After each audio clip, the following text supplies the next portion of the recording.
What if codependency is not just emotional? What if it's energetic? What if it is multidimensional? And you know what it is? And today I am going to share with you how codependency shows up in 3D, physical reality, 4D in your mind, and 5D in the energetic, soulful aspect of who you are, and how you can finally break free through true soul alignment.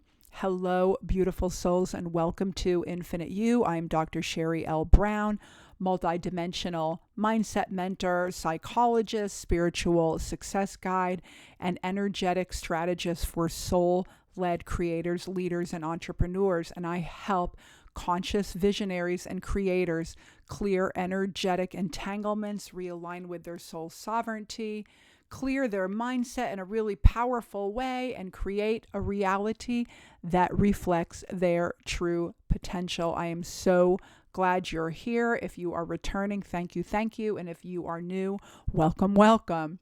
So, when most people hear the word codependency, they are thinking about relationships. For sure, that is true. About needing others, about losing yourself to someone else's expectations. And while that is true, it is only part of the picture. Codependency does not just live at the emotional or behavioral level. It exists across dimensions. And when you see it multidimensionally, you unlock the true path to your personal freedom. So what does codependency look like across 3D, 4D, and 5D? Let's start with three-dimensional, our physical reality, our bodies. At the 3D level, codependency looks like depending on someone else for your worth, your security, your identity. You shrink yourself to be accepted. You silence your truth to avoid rejection. You contort yourself to feel safe. And at the 4D level, what does codependency look like? Emotional and energetic entanglement. At the 4D level, it is not just about behaviors, it is about energy. You feel hooked into someone else's emotions. You carry their guilt. You think about what they are thinking. You carry their fear, their projections inside of your own field, confusing the feelings for your truth. Your energetic body becomes cluttered with energetic cords that are not even yours. And at 5D, this level of soul, of sovereignty, of compassion, of freedom, at the 5D level, love becomes unconditional, but sovereignty becomes sacred. And in 5D, you understand that compassion does not require collapse. Sometimes compassion really can be, I hate to say this, it's metaphoric, figurative.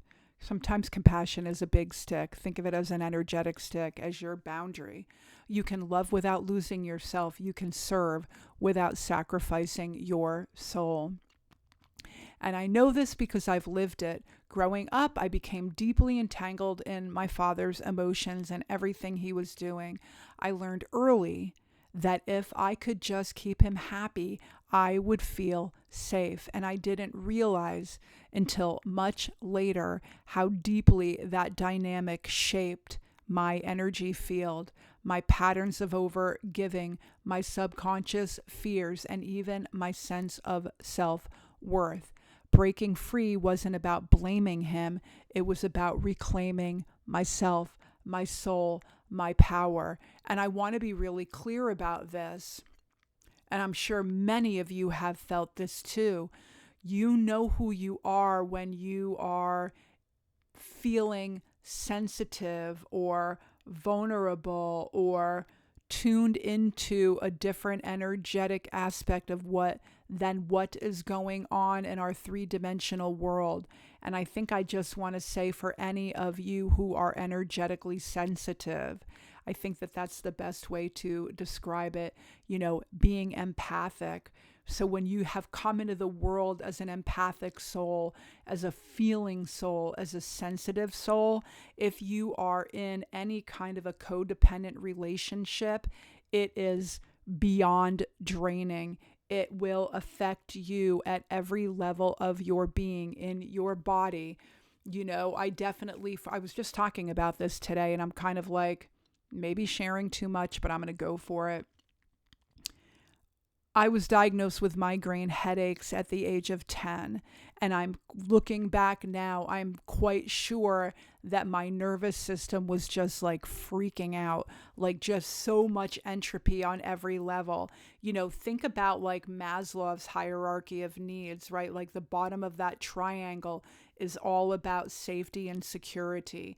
And in order to move to that next level of your emotional needs being met, you've really got to get into that feeling safe, feeling secure, so you can begin to feel loved, right? It's sort of like root chakra and then sacral chakra. It's the same kind of energy, like whether you're talking about it in terms of like metaphysical things or psychological things. And so I think for me, because I was just in a constant state of, I want to make sure he's happy, so then like he won't get mad at me.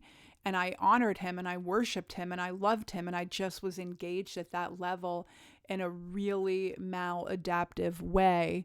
And I know I've shared this in other videos, but if you're in this place right now with anything energetically codependent, I think what I want to say to you is, do not allow others who don't know themselves to tell you who you are. It is absolutely key to the beginning of your transformation. If you are in the middle of it, there's nothing that you are going to do or say, right? My mom used to say something like, you could give him the whole world on a silver platter and then he'll ask for something other than a silver platter. It's kind of that energy. And so just like lean into the relationships you have, lean into the energy. Those energetic boundaries that we create can be really powerful in terms of like reclaiming all of the fractals that come off of us when we give ourselves away on an energetic level. And it definitely can affect you mind, body, and soul. And so how can you break free? Reclaim your field daily. Breathe your energy and your knowingness back to yourself. Cut the cords of guilt, of fear, of obligation that were never truly yours. Anchor into your soul's truth. Remember, you are whole, you are of God's mind, you are sovereign, and you are not responsible for carrying anyone else's healing, anger, problems, dysfunction, whatever the case may be. And finally, align your actions to your sovereignty. Love others, yes. Find their beautiful, we're all souls, we're all connected. It is not about judgment. It is not about blame. It is not about victimhood. It is about compassion, stepping into your role when you know you are empathic and sensitive and probably like a big ball of love in many, many ways. Lean into that energy and then get into that space where you can let many things that might bother you roll off your back. Always stay rooted to your truth first. And when you do, you will not just become resilient, you will step into a new level of discernment, that beautiful spiritual space where we become very clear, very wise, and very observational, right? And I'm going to tell you this about my dad. He was absolutely one of my greatest teachers on the planet. So, I send him love and light and everything is just fine. And like I said, I'm grateful for the teacher that I chose, because we choose our parents and our families, and you know that, and our circumstances and all of that stuff. Why do we do that?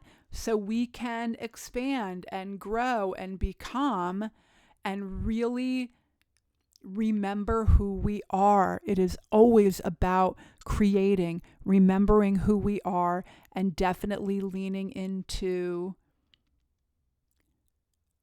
our sense of knowing and becoming. I wanted to say potential, but I'm talking about soul potential, not like, oh, get all straight A's and do everything right and blah, blah, blah. So not 3D potential, but 5D potential. So I want you to remember that you were never meant to lose yourself in a relationship for love. You were meant to embody your light, your soul knowingness, so you fully and freely inspire others to remember theirs. Become the teacher. Become, in this new energy, become the person that will expand on and grow this consciousness. Our collective consciousness is always expanding in the most beautiful, amazing, creative, unconditional love kind of way. It is all about light. It is so powerful and beautiful and magical. When you reclaim your sovereignty, you don't just heal yourself, you are healing generational pain, generational old programming. I was just talking to my parents about this last night. I can't believe I'm saying this. You can, in one generation, shift that energy in such beautiful, profound ways, right? Move past the pain, move past and get into that healing mode. Become your true self and remember how powerful in one generation you can change things. And I want to say this for one moment about what's going on, like with the energy of generations, right? Because we're energetic beings, everything is energetic. Our DNA is energetic. And so we definitely carry from generation to generation, these old wounds and whatever we have going on energetically. And you can actually begin to shift and release and reframe and expand in such a beautiful, powerful way that you can heal that energy. And we are so, I want to say, like in a flowy way, in an easy way, moving into that upgrade in such a powerful way that humanity is definitely going to change. And so if that resonates with you, I invite you to lean in a really amazing, powerful way and just be that version of yourself that you know at the soul level that is who you are. You can anchor new possibilities into the collective, new expansion, new wisdom, a new way to create a new program, a new story, a new paradigm, new magic, new serendipity. It is so beautiful and powerful. And if you are ready to reclaim your energy, realign with your soul's truth, and manifest your reality from true sovereignty, definitely make sure you subscribe. That is what I'm all about. And I definitely would love a like on this video. And for sure, check out the links below for powerful, free resources from me to support you on your next level creation journey. You are amazing. You are magical. You are one with all that is. You are part of the quantum field, and you are of God's mind, and you are oh so special, beautiful, powerful, and amazing. Lean into the truth with a capital T of who you are, and I will see you next time. Namaste.